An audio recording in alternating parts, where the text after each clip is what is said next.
Hi, my name is Rachel Miller, and I will be talking about qualitative research and how it is used. I will also discuss how the research is applied to education and why researchers might choose a particular qualitative design, such as phenomenological research, as opposed to a quantitative design. I will explain the data method appropriate to this design and why it is used. I will also touch base on some of the things that are considered with ethical researchers that use when it comes to this research approach. And as far as qualitative research, it's more of a research that focuses on using people's narratives, their experiences, their perceptions, how they see things, how they look about from their eye, what they think about it, also their behaviors, how they react, interact, and this is done by collecting non-numerical data such as words, observations, descriptions, to that nature. And then instead of using like numbers and using the statistics, qualitative research explores why things happen and how things happen behind a particular topic or a problem. And researchers, often use qualitative methods to gain a greater insight into how an individual may think, how they may feel, or what experiences they are going through in a particular situation.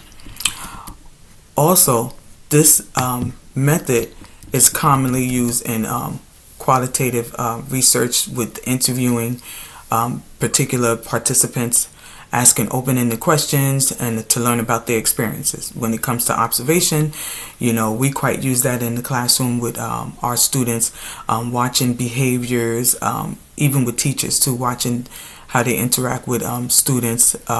It's just like a natural setting, like just being in the classroom, just getting anecdotal notes, preparing yourself for parent-teacher conferences. So you want to have those particular notes and gain as much data as you can, so you have an accurate, approach when you come to talking with the parent. Also, sitting down in focus groups, guiding groups decision about specific topics, using document analysis by examining, what is written, materials like using a journal. We use journals. Students' artwork, students' work, students' writing, learning their reading, where the progress from the beginning of the school year towards the middle of the school year. Then we get a quite understanding what needs to be changed, what has to be improved. Also, with this research, key characteristics is, like I said before, using open-ended questions, focusing on the meanings, the experience, and getting a different perspective. And just making sure you produce those descriptive data rather than numbers.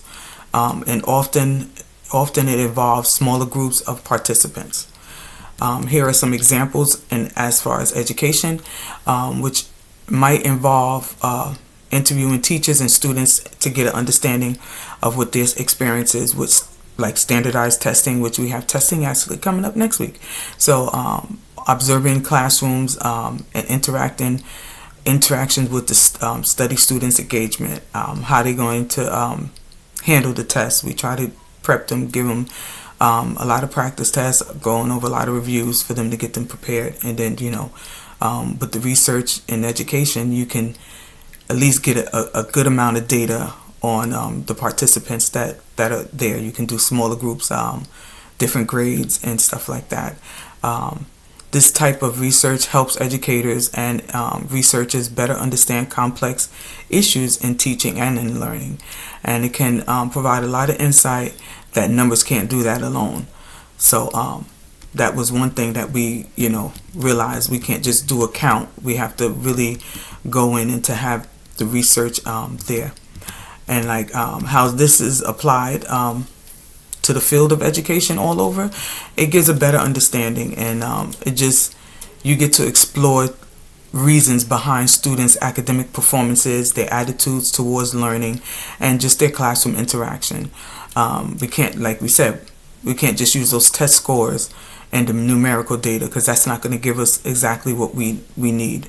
Another way of that it can be used is just through the interviewing, with the teacher's perspective of the interviewing with the students and the parents and the educators, just getting a lot of information, getting questionnaires, making up things that you can actually give to the parents to use. Also, when it comes to the choice of choosing the phonological research instead of the quantitative design, it is a goal that is to understand people's lives, lived experiences, and a personal perspective about a particular phenomenon. This research is also like a qualitative approach that focuses on how individuals can interpret and make a meaning of their experience, rather than measuring variables with numbers and statistics. Often they may want to explore a deep, detailed insight of their feelings, the participants' feelings, their thinking, and also try to respond to a certain situation in a particular way. You may have a researcher that may want to understand how their anxiety, how they get nervous when it comes to testing. We had students that would vomit right before the test, and and it's just to show how the teacher is going to perceive these ethical challenges when it comes to testing practices. What is it that we can do to limit that experience for that students? And we can conduct several interviews, have open-ended discussions, and just get a greater rich description of those experiences. And however, with quantitative research, which focuses on the numerical data, the measurements, and statistical analysis to identify patterns and relationship between variables, they might not get they might just measure only how many students experience the anxiety, whereas the phonological research would explore what made them feel that way, how it's going to affect their learning and their performance in the long run, or as they are taking this exam. So those are certain approaches that the researcher may choose over the quantitative design. And it's just understanding the lived experiences, study the required details, description, and personal perspective. Also want to explore the meaning of individuals attached to the phenomenon. This approach also gives an understanding because of the focuses on the collection method and how it is designed to give a better detail from the participants. Going to collect the data is, again, through the focus groups, observations, in-depth interviews. You want to get as much personal documentation and have a written reflection as much as possible, including your journals and letters and personal documents that you can gather these sources that can be more provided into the participants' thoughts and their experience. Also, when we come to the conclusion of qualitative research, it just gives us a better overall important role in education, and just providing us those statistics data where we didn't have before. So this is something that you may want to choose or look into when you're doing your research.